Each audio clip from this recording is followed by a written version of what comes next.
नमस्कार। आप सभी प्रतिभागियों का स्वागत है। Good morning everyone. जोहार छत्तीसगढ़। चलिए आज हम लोग छत्तीसगढ़ जीएस में इतिहास को आगे बढ़ाएंगे। प्राचीन इतिहास चल रहा है।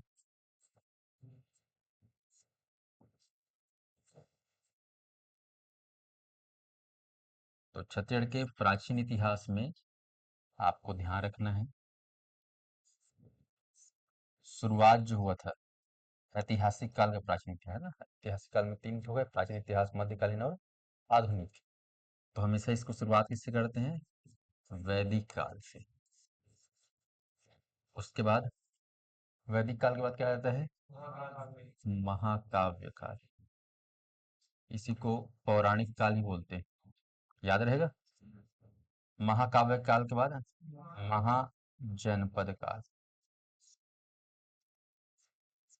उसके बाद आपको बोलना है राजवंश। ठीक है। और इनको जो है दो दो टुकड़ों में बांट देना है। वैदिक काल को पूर्व वैदिक काल और उत्तर वैदिक काल। बताया था पूर्व वैदिक काल के बारे में कोई जानकारी नहीं मिलती। उत्तर वैदिक काल से छत्तीसगढ़ का इतिहास हमें जानकारी के रूप में प्राप्त होता है। महाकाव्य काल, इसके भी दो भाग हैं, रामायण और महाभारत। दोनों हो चुका है। जनपद काल में आपको लेना है जैन धर्म और बौद्ध धर्म। ये दो धर्म हम पढ़ते हैं। और राजवंश में राष्ट्रीय राजवंश और क्षेत्रीय या स्थानीय राजवंश। बस ये चार चीज को आपको दिमाग में सेट कर रखना है। कर लोगे इतना ऑनलाइन। तो प्राचीन इतिहास का सीक्वेंस आपको इस तरीके से याद रखना है। उसके अंतर्गत दो दो तो चार के अंदर चार, कितने हो जाएगा टोटल? आठ। इसे चाहे तो अपन एक, दो, तीन, चार, पाँच, छ, सात, आठ ऐसे भी कर सकते हैं। सर थोड़ा याद करना है तो इस टाइप से करना, ठीक है। चले तो आज हमारा कहानी शुरू होगा महाजनपद काल को लेकर।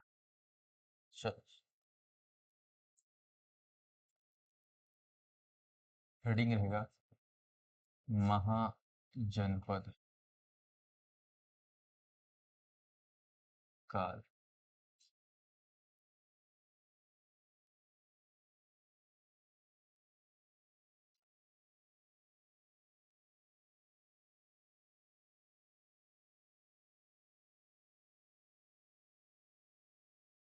इतिहासकार जो हुए, खासकर भारतीय इतिहासकार, उन लोगों का कहना है कि महाजनपद काल का जो समय है, ये समय से जो है हमें खासकर जो जानकारी मिली है वो सिस्टेमेटिक और व्यवस्थित रूप से। इसका जो समय है देखा जाए तो लगभग 600 से लेकर 550, ठीक है, ईसा पूर्व। ध्यान रखना, यहाँ पर जो आप लोग वैदिक काल पढ़े हो, ये आप लोग का 1500 ईसा पूर्व से लेकर 600 ईसा पूर्व, जिसको हम लोग क्या बोलते हैं अंग्रेजी में बीसी। ठीक है, 1500 से 600। और ये आप 600 से 550, सॉरी इसको बनना, ये इसको ना इसके अंदर लिखे ना, इसके अंदर 600 से 550। महाकाव्य काल को इसी के अंदर डाल देना रहता है। ठीक है जी। बाकी उसके बाद फिर 550 से लेकर पूरा 1000 ईस्वी तक आप क्या पढ़ेंगे? राजवंश को लेकर। आगे बढ़ते हैं। तो यहाँ पर आप देख रहे हो कि हमारा जो भारतीय इतिहास है, इतिहासकारों का मानना है कि महाजनपद काल से जो है भारत का जो इतिहास है वो सिस्टेमेटिक हमें प्राप्त होता है।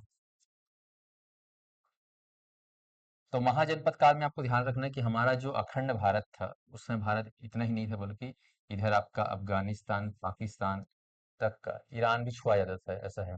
इधर आपका भूटान, नेपाल सब हमारा, इधर अपना बांग्लादेश भी अपना, इधर म्यांमार, बर्मा, कंबोडिया, ये सब क्या था? भारत कहलाता था, अखंड भारत कहलाता था उस समय। तो इस समय भारत जो है 16 महाजनपदों में बटा हुआ था। ध्यान रखिए, 16 महाजनपदों में विभाजित था। आप लोग भारतीय इतिहास में इसको अच्छे से पढ़े होंगे। 16 महाजनपद। यहाँ आपका पढ़ोगे कंबोज, हाटक, सुने होंगे आप लोग। कंबोज, ठीक है। गांधार, तक्षशिला, सुने नहीं सुने हो? गांधार, तक्षशिला, ये जो महाजनपद है, इधर आप देखोगे तो आपका जो हिमालय और गंगा नदी वाला क्षेत्र है, यहाँ पर सबसे ज्यादा महाजनपद हुए। ठीक है। इधर नीचे में आप जाओगे आखिरी में तो अस्मक, जिसकी राजधानी पोटली थी। सुने होगे आप लोग, सुने हो नहीं सुने हो? इंडियन हिस्ट्री में हो गया कि नहीं हुआ है? हो गया ना। तो आप लोग सुने होगे इधर कंबोज, हाटक, गंधार तक्षशिला से लेकर नीचे अस्मक तक, यहाँ तक जो है पूरा महाजनपद था। 16 महाजनपद थे। इधर अपना जो है, चलो इसको थोड़ा सा ड्रॉ कर लेते हैं समझने के लिए। ये आपका आज का गुजरात है, ये अपना एमपी, सीजी को अलग कर दो, ये अपना।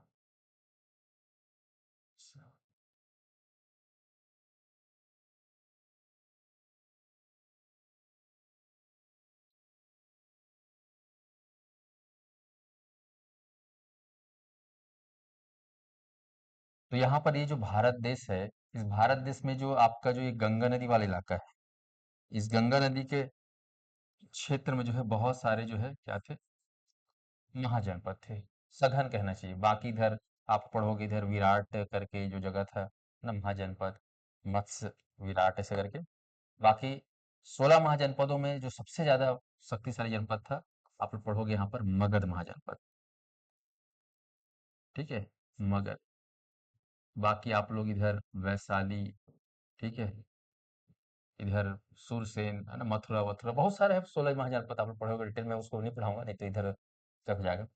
तो 16 महाजनपदों में जो है बटा हुआ था। तो हमें यहाँ पर ये ध्यान रखना है कि हमारा छत्तीसगढ़ कौन से महाजनपद के अंतर्गत आता था। सवाल ये पूछता है छठवें परिप्रेक्ष्य में कि 16 महाजनपद, ठीक है, भारत 16 महाजनपदों में बटा हुआ था।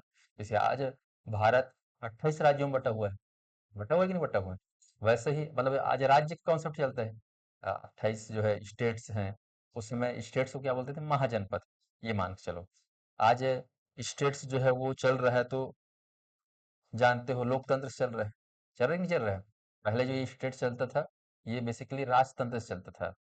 मात्र एक ठोक यहाँ पर महाजनपद था जहाँ लोकतंत्र था। आप लोग पढ़ोगे इतिहास में, एकमात्र महाजनपद जो लोकतंत्र से संचालित है। बाकी इस जगह राजतंत्र, राजा होता था, सर्वे सर्वा, वंशानुगत होता था राजा, इस टाइप से। स्पष्ट है? तो यहाँ पर हमारा छत्तीसगढ़ आपको ध्यान रखना है, बेसिकली चेदी महाजनपद के अंतर्गत आता था। चेदी महाजनपद। ये एमपी देख रहे हो, एमपी में खास आप पढ़ोगे अवंती महाजनपद, जिसकी राजधानी उज्जैनी थी। और चेदी महाजनपद, जिसकी राजधानी सुक्तिमती थी। महाजनपद, ये आपको ध्यान। तो छत्तीसगढ़ कौन से महाजनपद के अंतर्गत आता था? चेदी महाजनपद। और इसकी जो राजधानी थी वो थी छत्तीसगढ़, सॉरी छत्तीसगढ़, सुक्तिमती,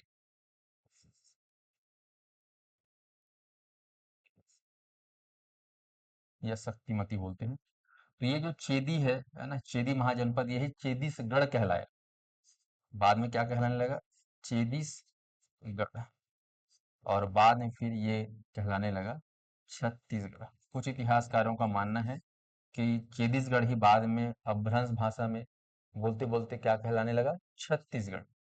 तो ये हीरालाल शुक्ल हमारे छत्तीसगढ़ के बहुत ही पुराने इतिहासकार, पुरातत्ववेत्ता है।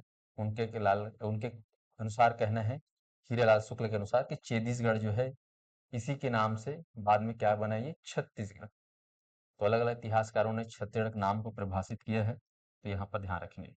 तो सवाल जो बनता है 16 महाजनपदों में, यहाँ पर आपको ध्यान रखना है चेदी महाजनपद के अंतर्गत हमारा छत्तीसगढ़ आता था।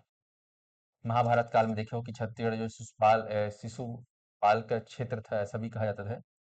अब ये जो जानकारी मिल रही है, इसके स्रोत को लेकर जो सबसे खास स्रोत है, उसको आप लोग याद रखना। अंगुत्तर निकाय, अंगुत्तर निकाय, या फिर कह सकते हो अवदान शतक।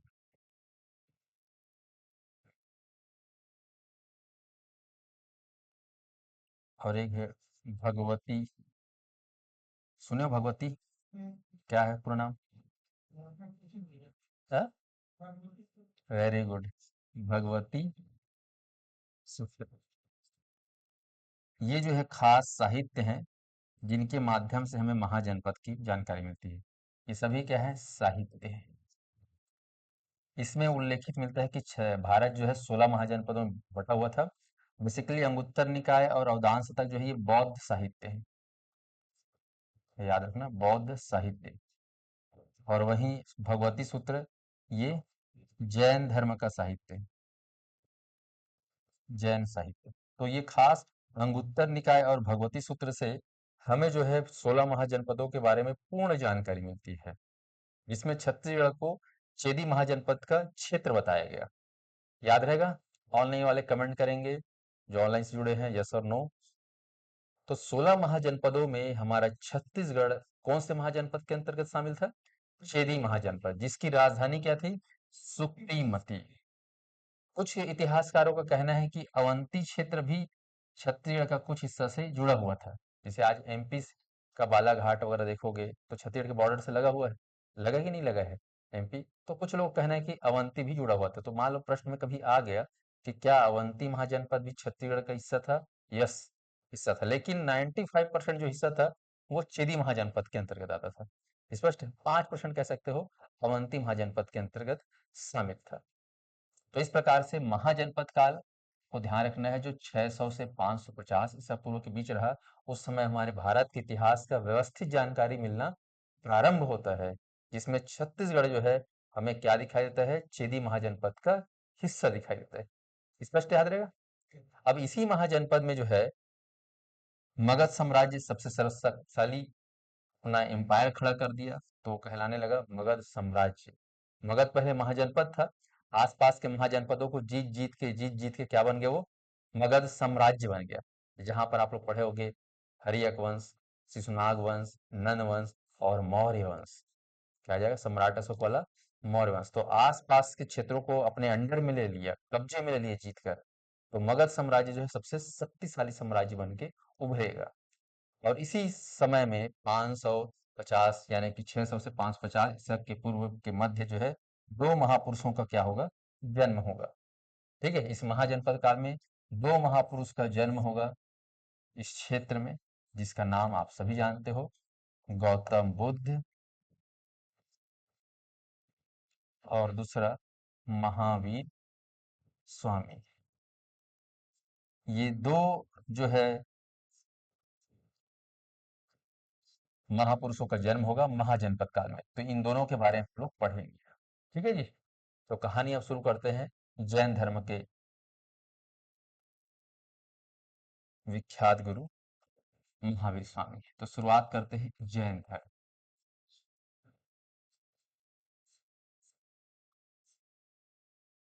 पहला, अब जैसे ही जैन धर्म की बात करते हैं तो हमारे दिमाग में महावीर स्वामी सबसे पहले आता है। बचपन से ही, क्योंकि आप उनको नाम सुने होंगे अपने आसपास के लोगों में, या दुकान उकान का नाम भी रहता है। ठीक है, दोस्ती यारी में भी महावीर जैन वाले लोग महावीर को बोलते रहते हैं। तो ये जो महावीर जैन है, मन में ऐसा आता है कि यही सबसे मेन है, यही संस्थापक है। और इसी कहानी को थोड़ा सा समझेंगे। इंडियन हिस्ट्री में पूरा आप लोग को इसको बहुत डिटेल में पढ़ना है। यहाँ पर उतना ही पढ़ना है जितना वो छत्तीसगढ़ से जुड़ा हुआ है, छत्तीसगढ़ को प्रभावित करता है।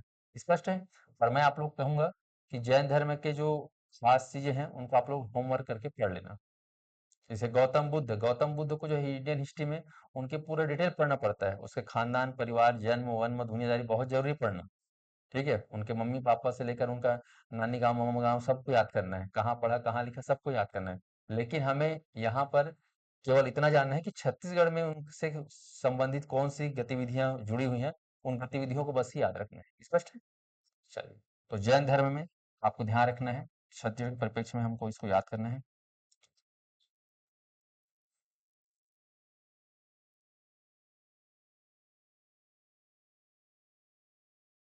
महाजनपद काल के अंतर्गत ही आ जाता है आपका जैन धर्म।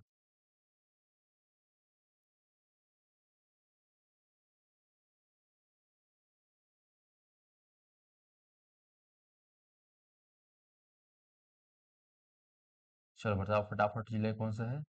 एमसीबी। ये कौन सा जिला है? कोरिया। ये कौन सा जिला है आपका? सूरजपुर। ये हमारा बलरामपुर। ये हमारा सरगुजा। ये हमारा जसपुर। ये हमारा कौन सा जिला है? कोरबा जिला। कोरबा के नीचे हमारा कौन सा जिला है? जांजगीर चांपा। ये आपका रायगढ़ जिला। ये आपका कौन सा जिला है? बिलासपुर। ये हमारा जीपी। ये कौन सा जिला है? मुंगेली। ठीक है, ये हमारा कौन सा जिला है? शक्ति। ये हमारा सारंगढ़ भिलाईगढ़। ये आपका कबीरधाम जिला। ये हमारा राजनांदगांव। हम देखेंगे कि छत्तीसगढ़ में कहाँ कहाँ जैन धर्म से हमें जुड़ा हुआ साक्ष्य मिला है, सबको पहचानना है, पकड़ना है। इधर आपका ये आप बेमेतरा। ये आपका दुर्ग। ये हमारा बालोद। ये आपका बलौदा बाजार। ये हमारा रायपुर, महासमुंद, गरियाबंद। और ये हमारा धमतरी। बस्तर संभाग में आएंगे तो ये आपका कांकेर जिला पड़ेगा। फिर ये हमारा कोंडागांव। इधर आपका ये नारायणपुर। मध्य भाग में दंतेवाड़ा। इधर बस्तर। ये क्षेत्र किसका है? बीजापुर। और नीचे सुकमा। तो हमें 33 जिलों के आधार पर जैन धर्म को समझना है। तो जैन धर्म के जानने के जो स्रोत है छत्तीसगढ़ में, जिससे हमें जैन धर्म के बारे में पता चलता है, वो कुछ साहित्य है। ठीक है। और खासकर प्राचीन मूर्तियां। ठीक है, प्रमुख है। साहित्य और प्राचीन मूर्तियां जो है प्रमुख है जैन धर्म को जानने का। इतिहास को जानने का स्रोत जानते हो, शिलालेख रहता है, ताम्रपत्र अभिलेख रहता है, स्तंभ स्तंभ लेख रहता है, बर्तन वर्तन रहता है, ठीक है, सिक्का विक्का रहता है, साहित्य रहता है। साहित्य में भी आप लोग पढ़ोगे धार्मिक साहित्य। ठीक है, विदेशी यात्रियों का साहित्य, ये सब साहित्य। तो हमें यहाँ पे ध्यान रखना है। ठीक। चलो अब शुरू करते हैं जैन धर्म को लेकर। तो जैन धर्म के जो है सबसे पहले से संस्थापक को जानना है। कौन है जैन धर्म के संस्थापक? ध्यान रखेंगे जैन धर्म के संस्थापक जो है आदिनाथ। आदि से मतलब होता है आरंभ। ठीक है, आदि मतलब आरंभ। आदिनाथ, जिनका आधार कार्ड में जो नाम था वो था ऋषभ देव। याद रहेगा, ऋषभ देव। ये हमारे पहले गुरु हैं जैन धर्म, फर्स्ट गुरु। ये लोग अपने गुरु को बोलते हैं तीर्थंकर। गुरु क्या बोलते हैं? तीर्थंकर। जैसे आप लोग गुरु लोग को मास्टर ही बोलते हो, टीचर ही बोलते हो, शिक्षक ही बोलते हो, ऐसे अपने गुरु क्या बोलते हैं लोग? तीर्थंकर। तो जैन धर्म में कुल 24 गुरु हुए। ये आपको ध्यान रखना है। ऑनलाइन के सभी अभ्यर्थी याद रखेंगे कि कुल कितने तीर्थंकर हुए। तो कुल 24 तीर्थंकर हुए, आपको याद रखना है। जिसमें से पहले संस्थापक या आदि पुरुष कौन है बोले से? आदिनाथ उर्फ ऋषभ देव, नंबर वन। ये आपको ध्यान रखना है। भारतीय इतिहास में आप लोग को पूरा 24 गुरु में कम से कम 15 गुरु के नाम आपको याद रखना पड़ता है। ठीक है, लेकिन अपने को यहाँ नहीं जानना है। अपने को वही गुरु को जानना है जो छत्तीसगढ़ में आया रहा होगा, छत्तीसगढ़ से जुड़ा रहा होगा, छत्तीसगढ़ से कुछ मिला होगा। स्पष्ट है? तो यहाँ पर आप ध्यान देंगे आदिनाथ ऋषभ देव पहले गुरु हैं, इनकी जानकारी मिलती है। तो हम यहाँ पर ध्यान देंगे बेसिकली छत्तीसगढ़ में जैन धर्म के फर्स्ट, उसके बाद फिर फिफ्थ, उसके बाद 16, 23 और फिर 24। इतने को हमको याद करना है। 23rd, 24th। चलिए ध्यान से देखिए, हमें याद भी करना है, समझना भी है।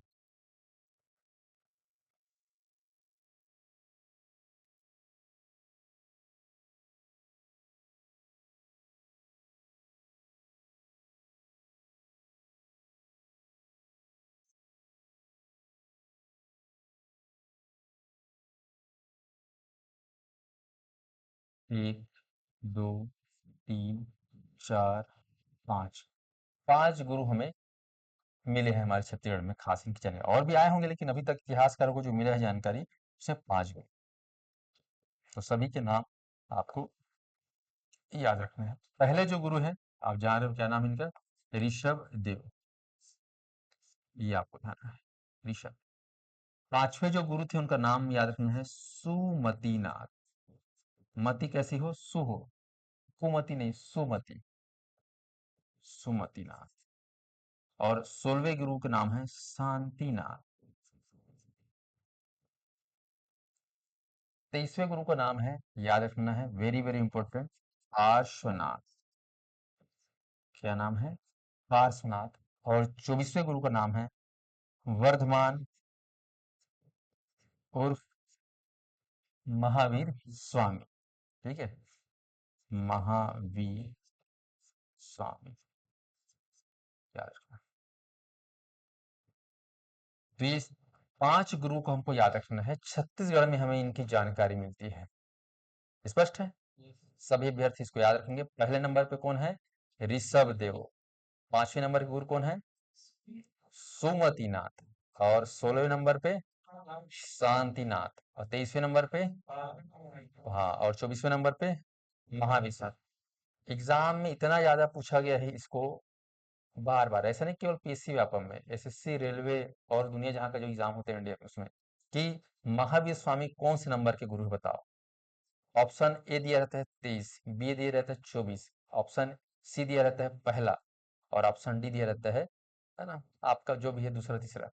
तो अक्सर हम जो है पहला को भी ले लेते हैं, क्योंकि महावीर जयम बोलने से अरे यार ये सबसे बड़े हीरो, है ना, फेमस है, जिसे क्रिकेट में सचिन का नाम पहले आता है कि नहीं, कोहली का नाम जैसे आता है। तो आने वाली जनरेशन जो नहीं पढ़ रहेगी तो यही बोलेगी ना, सचिन हो सकता है क्रिकेट को शुरू करने वाले इंडिया में, है कि नहीं।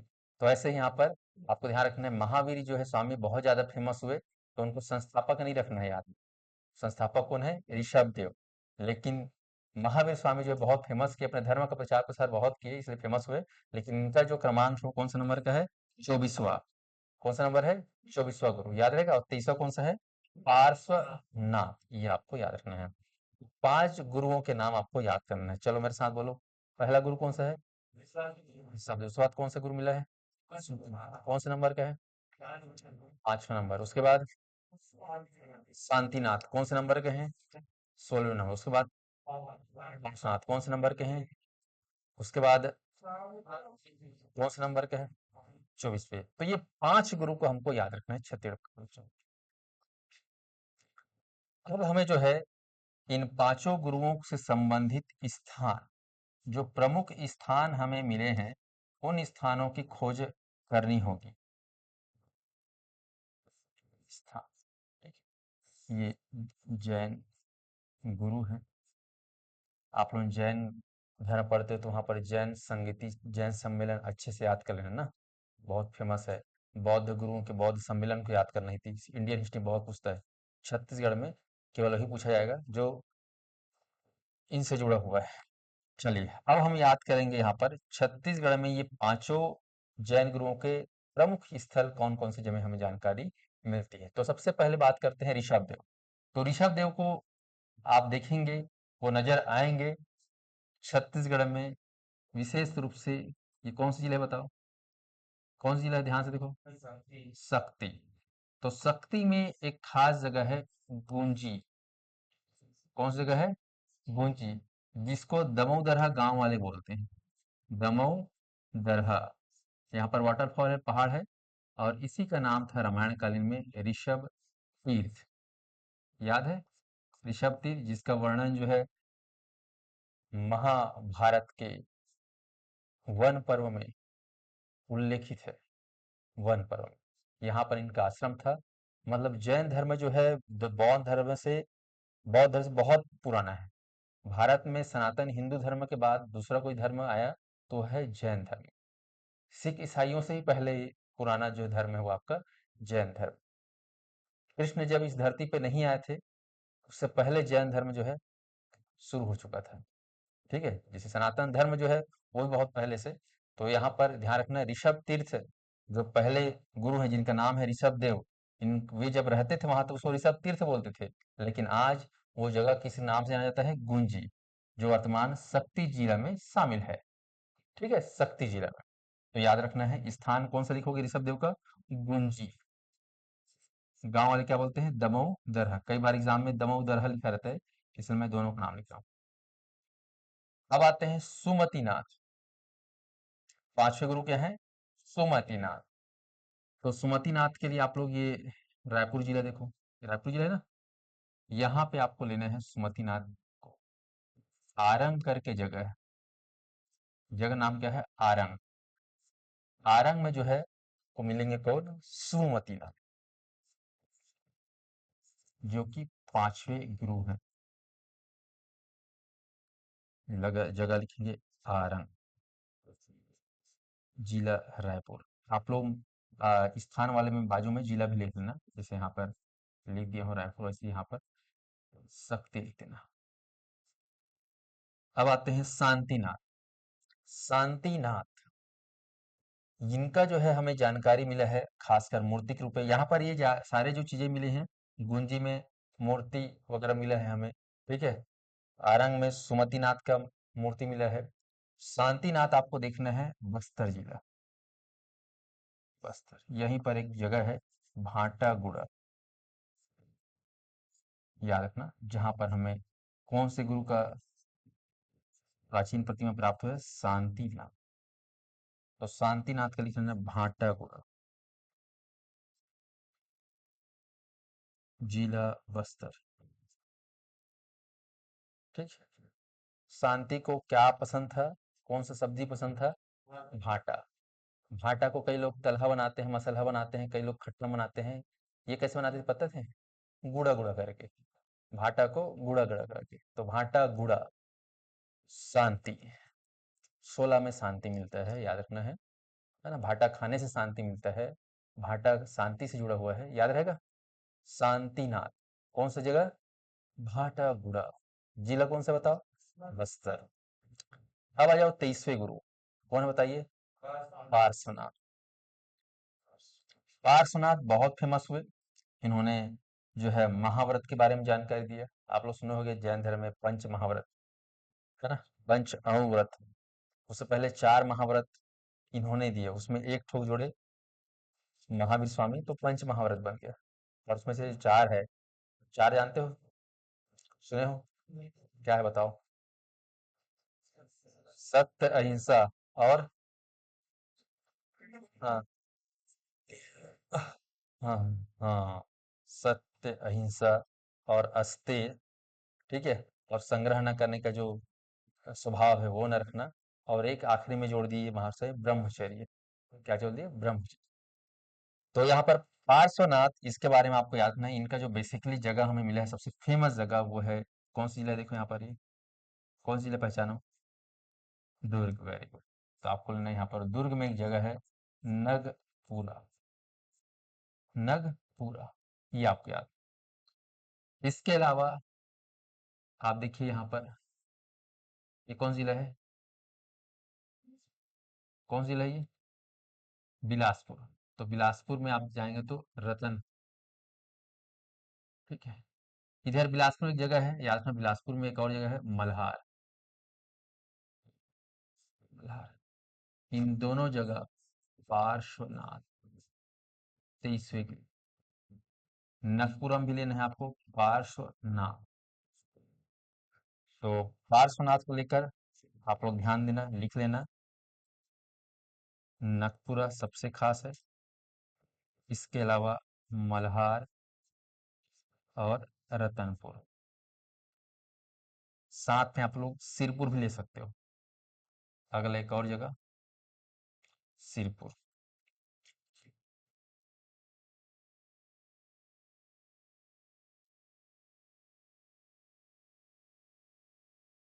पार्श्वनाथ।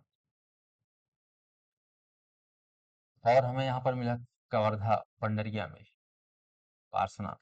तो नागपुरा, मल्हार, रतनपुर, सिरपुर, ये सब लिख देना आप लोग।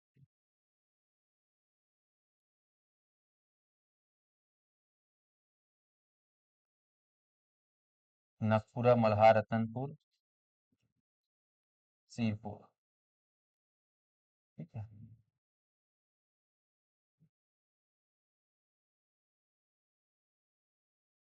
पचराही, ये लिखना। तो मेन आपको नखपुरा को पकड़ना है। पार्श्वनाथ बोलने से नखपुरा। पार्श पार्श मतलब होता है फन। क्या होता है? फन। और नाक साहब में क्या होता है? फन। होता ही नहीं होता है। नाक को नाक तभी बोलेंगे जब उसमें फन होगा, नहीं तो ढूंढिए सांप हो जाएगा। है कि नहीं? तो सांप सांप ही क्या जिसमें फन ना हो। नाग सांप की सबसे पहचान है कि उसमें क्या होता है? फन होता है। बड़ा सुंदर भी लगता है इसी वजह से। बाकी सांप तो ऐसे बुछवाट ऐसे लगते हैं, केवल मुड़ी बस रहता है तो।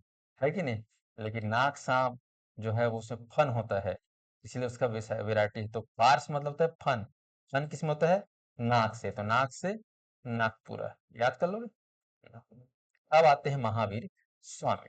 तो महावीर स्वामी जो है ये हमें मिलेंगे मेन जो है आरंग में। तो आरंग में ही आपको ध्यान रखना है, बेसिकली जोड़ देना है आरंग के साथ।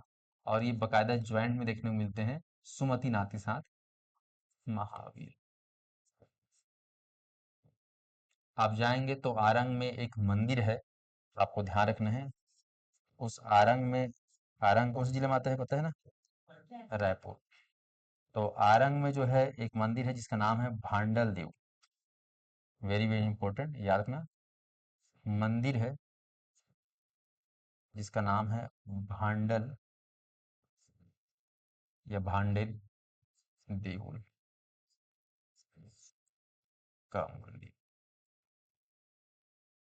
इस भांडेल देउल के मंदिर में दो प्रतिमा साथ में दिखाई देता है, एक महावीर का और दूसरा सुमतिनाथ। याद रखना। महावीर स्वामी और सुमतिनाथ का जो है मंदिर में जो है प्रतिमा हमें दिखाई देता है। ये मंदिर की जो प्रतिमा है काले पत्थर से बना हुआ है। जितने भी मूर्ति हमें मिले हैं सब काले पत्थर से हैं। अगर मान लो रंग वंग पूछ दिया जाएगा तो आप लोग काला पत्थर लेना। महावीर स्वामी और सुमतिनाथ। प्रश्न आता है भांडल देउल का मंदिर कहाँ है? तो कहाँ है बोले से? आरंग। आरंग का ही नाम था पहले भांडेर नगरी। तो भांडेर नगरी के मंदिर क्या बोलेंगे? भांडेर देउल। जहां पर किसका प्रतिमा है या मूर्ति है? महावीर स्वामी। तो महावीर जैन का जो है मंदिर है आरंग में। तो ये खास जो है 1, 5, 16, 23, 24 इनके गुरु और उनसे जुड़ा हुआ स्थान। ठीक है, आप देखोगे तो सबसे ज्यादा जो है प्रतिमा में किसका मिला है? पार्श्वनाथ। सर्वाधिक स्थानों में नागपुरा, मल्हार, रतनपुर, सिरपुर, पचराही। तो यहाँ पर ध्यान देंगे कि हमारे छत्तीसगढ़ के परिप्रेक्ष्य में बात करें तो ये 5 गुरु हैं जिनके अवशेष साक्ष्य मूर्ति हमें प्राप्त हुए हैं। इसमें से याद रखना है, सवाल आता है कि छत्तीसगढ़ में जैन धर्म जो है काफी बड़ा, काफी फला फूला प्राचीन इतिहास में, और इससे जुड़ा हुआ आज के समय में सबसे बड़ा स्थान कौन सा है जैन धर्म का? आपको लेना है नखपुरा। नखपुरा जो है आज जैनियों का तीर्थ स्थल है। लिखेंगे जैन धर्म का या फिर जैनियों का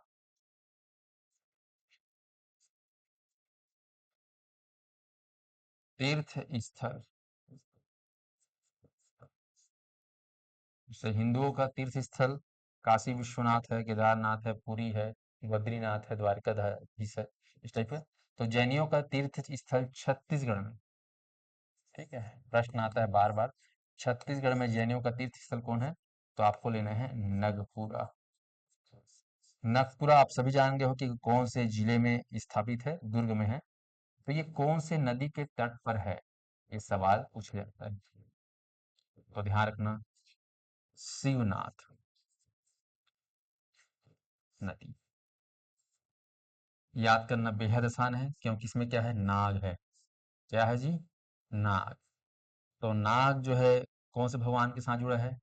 शिव जी की। जहां शिव है वहां नाग है। तो नदी में क्या लेना? शिवनाथ नदी। महानदी मत मानना।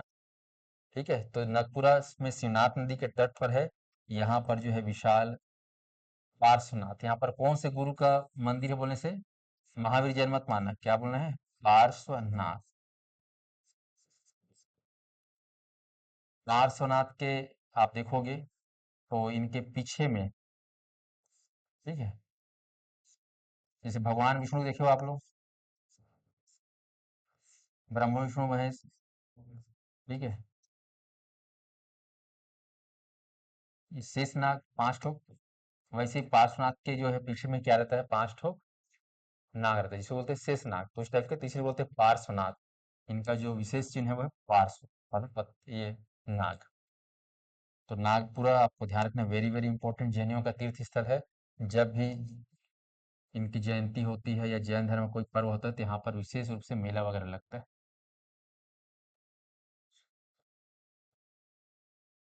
शिवनाथ नदी, जिला दुर्ग। ठीक है जी। अब देखिए यहाँ पर विशेष रूप से आज के समय में अगर देखा जाए तो जैन धर्म को और आगे बढ़ाने के लिए, उसको विख्यात करने के, प्रचार करने के लिए आज हमारा जो राजनांदगांव जिला है, यहाँ पर एक जगह है डोंगरगढ़। कौन सी जगह है? डोंगरगढ़। इस डोंगरगढ़ में जो है आप जाएंगे तो विशेष रूप से चंद्रगिरी की पहाड़ी है। ध्यान रखना, एग्जाम के लिए इम्पोर्टेंट है। जिला राजनांदगांव। राजनांदगांव के अंदर कौन सी तहसील? डोंगरगढ़। डोंगरगढ़ के अंदर एक पहाड़ी है जिसका नाम है प्रज्ञागिरी पहाड़ी। प्रज्ञागिरी बोलता हूँ जी, चंद्रगिरी है ना, मैं प्रज्ञागिरी बोला के बार बार। हाँ, सुधार लेना, चंद्रगिरी। चंद्रगिरी की पहाड़ी। इस पहाड़ी में विशाल प्रतिमा हमें देखने को मिला।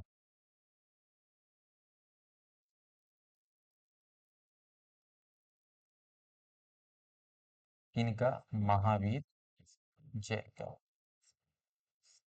विशाल प्रतिमा डोंगरगढ़ में। पहाड़ी के नाम को बार बार पूछा गया है तो बोल रहे हैं चंद्रगिरी की पहाड़ी। इसी चंद्रगिरी की पहाड़ी में अभी भी एक विशाल प्रतिमा छत्तीसगढ़ सरकार बनाने वाली है, जिसका नाम है आचार्य विद्यासागर। याद रखना, आचार्य विद्यासागर। हाल ही में 2024 में इनका निधन हुआ है। संलिखना विधि से अपना देह का त्याग किया, तो आचार्य विद्यासागर की प्रतिमा का अनावरण होगा, स्थापित होगा। ये लेटेस्ट जानकारी है। आचार्य विद्यासागर, जो जैन धर्म में छत्तीसगढ़ के स्तर पे बात करें तो छत्तीसगढ़ के सबसे बड़े गुरु थे, सबसे फेमस गुरु थे आचार्य विद्यासागर। विद्या के क्या थे? धनी थे, विद्या के सागर थे। तो याद रखना, आचार्य विद्यासागर का जो है चंद्रगिरी की पहाड़ी में महावीर स्वामी के साथ ही बाजू बगल में क्या बनेगा, इनका भी प्रतिमा स्थापित किया जाएगा। तो इतना आपको याद रखना है जैन धर्म के बारे में। एकदम आपको मुखाग्र याद होना चाहिए। याद रहेगा सबको ये? बाकी सारी चीजें याद रखना। कल मैं आप लोग को पढ़ाऊंगा बौद्ध धर्म। ठीक है जी। दोनों को एक साथ पढ़ाने से क्या है, दोनों हौच पौच हो जाता है। तो आप लोग पहले इसको एकदम सेट कर लो, फिर कल पढ़ेंगे हम लोग बौद्ध धर्म। ठीक है जी। चलिए, आज क्लास में यहीं पे विराम देते हैं।